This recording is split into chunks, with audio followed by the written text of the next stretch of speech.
After a 1 week break, Mobile Suit Gundam The Witch from Mercury is back on our screens with episode number 7, titled Shall We Gundam. Before I get into my thoughts though, I want to hear what you thought of this episode, so head on down to the comment section below and let me know. And while you're there, I'd really appreciate if you could leave a like on this video and subscribe if you're a fan of anime and Japanese gaming content. This episode involves Suletta and Miorine attending a party where the rich and powerful pitch their business proposals in the hopes of others funding them. There's plenty of reveals and new questions raised about the story and motivations of certain characters, the biggest being that Ariel is in fact a Gundam, and the truth had been held from Suletta this whole time. So after a week away from the series, it is back with a vengeance. This is probably the most important episode of the series so far, because like I said, there's plenty of reveals, there's plenty of questions raised about certain characters and their motivations, one of which being Nika, who has seemingly had some behind the scenes deals with Shaddiq. This definitely raises a lot of questions about her motivation, where she stands in terms of all this, because being a part of the Earthian house, she seemed to be completely against all the Spatians, but then she's having some sort of backdoor deals and helping this guy in some ways or whatever,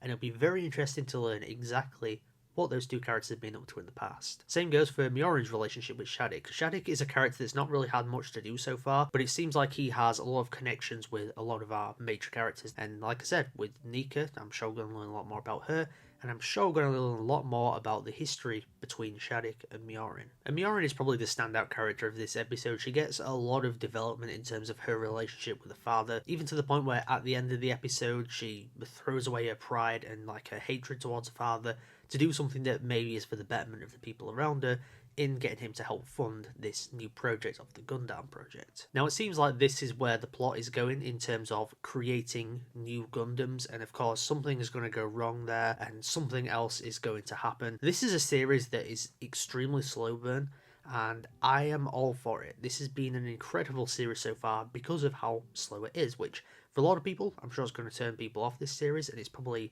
a reason why maybe not everyone loves it as much. But I really like where it's going. I like the fact that we don't know exactly what's going on, even being 7 episodes in. There's constant intrigue, questions, and real uncertainty about the future. Whenever you are watching this series, you don't know exactly what's going to happen. It doesn't always go in the directions you think it will, and we can sit here and theorize all day, but I never really thought it would go in this direction of creating new Gundams. Of course, eventually it would have to do that, but the direction they have gone in, trying to do that with essentially Miorine creating this company, I didn't expect that to happen. And once again, there is something extremely off and almost unsettling about Prospero. On the surface, seems like a generally nice person, and being Suletta's mother and all that kind of stuff, and obviously Suletta holds her in a good image, but you take Suletta out the equation in any sort of meeting or conversation, she completely switches. Seems to be really ruthless. She definitely has her sights set on something. We don't know exactly what that is. It's probably bringing down Pale Company and, the Benrick Group and all that kind of stuff, but we don't exactly know what her motivation is. She kind of seems to stand completely on her own,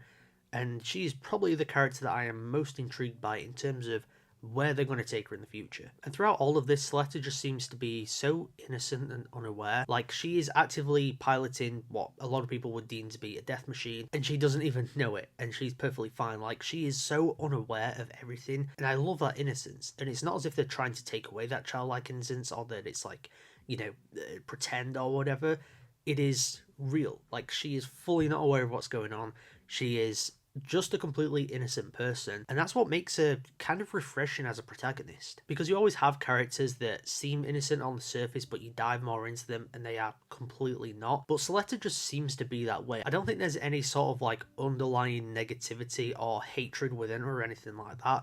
What you see on the surface is essentially what you are getting. And some people might say that that's maybe an undeveloped character, but I still think you can do development with them, but kind of maintain that core essence and core innocence of the character. I quickly want to talk about Natsuki Hanai, who is the voice of Alan in this series, and of course he's probably most well known actually, for voicing Tanjiro in Demon Slayer, and does a great job there. But I think in this series it might be one of, if not his best performances, because he's of course played the version of Alan that we knew kind of throughout the first 6 episodes that turned out to be not the true version of Alan, and in this episode he is playing the true version of Alan, who personality-wise seems very different. There's a more likability and more, enthusiasm to the character, but you can tell that, deep under the surface, he's putting it all on. It's all up front, and I think Natsuki Hanai plays that off incredibly well. Overall, whilst there is absolutely no action to be seen in this episode, it is one of the most important so far when it comes down to story, plot and characters, and where this series is going moving forward. Roll on next week because I am certainly excited to see the repercussions of creating a Gundam company in a world where everyone seems to hate Gundam. Before I get out of here though, I'd really appreciate if you could leave a like on this video and subscribe if you're a fan of anime and Japanese gaming. If you like Mobile Suit Gundam, The Witch from Mercury, I cover this series on a weekly basis. We always have so much to talk about each week, and with it having no true source material to adapt from, there's always questions about where the story is going to go when it comes to the next episodes. Above all else though, I want to hear your thoughts on this episode, so head on down to the comment section below and let me know. What do you think of certain character reveals in this episode? What do you think of them creating a Gundam company? And where do you think the story is going to go from here? As always, thank you so much for tuning into mchat today, and I'll see you all in the next video.